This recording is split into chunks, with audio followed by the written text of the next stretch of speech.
പരിശുദ്ധ ദൈവമാതാവിന്റെ വണക്കമാസം 4-ാം ദിവസം. പരിശുദ്ധ കന്യകയുടെ ജനനം.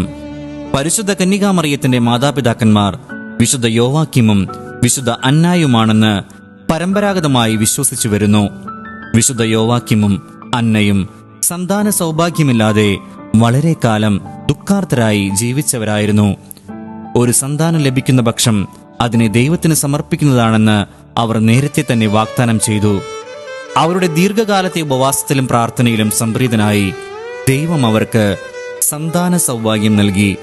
ഇപ്രകാരമായിരുന്നു പരിശുദ്ധ കന്യകയുടെ ജനനം. പരിശുദ്ധ കന്യകയുടെ ജനനം ഭൂലോകത്തിന് ഏറ്റവും വലിയ പ്രത്യാശ നൽകി.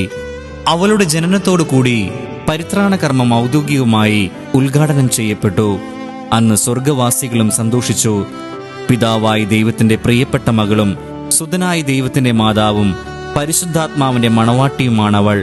പരിശുദ്ധ കന്യകയുടെ നേരെയുള്ള ആത്മാർത്ഥമായ ഭക്തി നമുക്കുണ്ടെങ്കിൽ നമ്മുടെ ജീവിതം പ്രശ്നങ്ങളുടെ മധ്യത്തിലും സന്തോഷവും ധൈര്യവും പ്രത്യാശയും പ്രദാനം ചെയ്യും. അതിനാൽ തന്നെ നമ്മുടെ കുടുംബങ്ങളിൽ മറിയത്തിന് നാം സ്ഥാനം നൽകുക. ജപം. പരിശുദ്ധ കന്യകയുടെ ജനനത്താൽ ലോകത്തെ അനുഗ്രഹിച്ച ദൈവമേ, ഞങ്ങൾ അങ്ങയെ ആരാധിക്കുന്നു. സ്നേഹയോഗിയായ ദൈവമാതാവേ, ഞങ്ങൾ അങ്ങയെ സ്തുതിക്കുന്നു. നീതിസൂര്യനായ മിശിഹായുടെ ജനനത്തിനു മുമ്പ് അങ്ങ് ലോകത്തിന് പ്രത്യാശ പകർന്നു. അങ്ങേ ദിവ്യസുതനെ മറ്റുള്ളവരെ അറിയുകയും സ്നേഹിക്കുകയും ചെയ്യുന്നതിനു വേണ്ടിയുള്ള ഞങ്ങളുടെ പരിശ്രമങ്ങളെ അനുഗ്രഹിക്കണമേ. അങ്ങയുടെ ജനനം ഭൂലോക സ്വർഗങ്ങൾക്ക് ആനന്ദ നിർവൃത്തി നൽകി. ഞങ്ങൾ നിത്യസൗഭാഗ്യം അനുഭവിക്കാനുള്ള അനുഗ്രഹം അങ്ങേ ദിവ്യകുമാരനായ ഈശോ മിശിഹായോട് അപേക്ഷിച്ച് നൽകണമേ.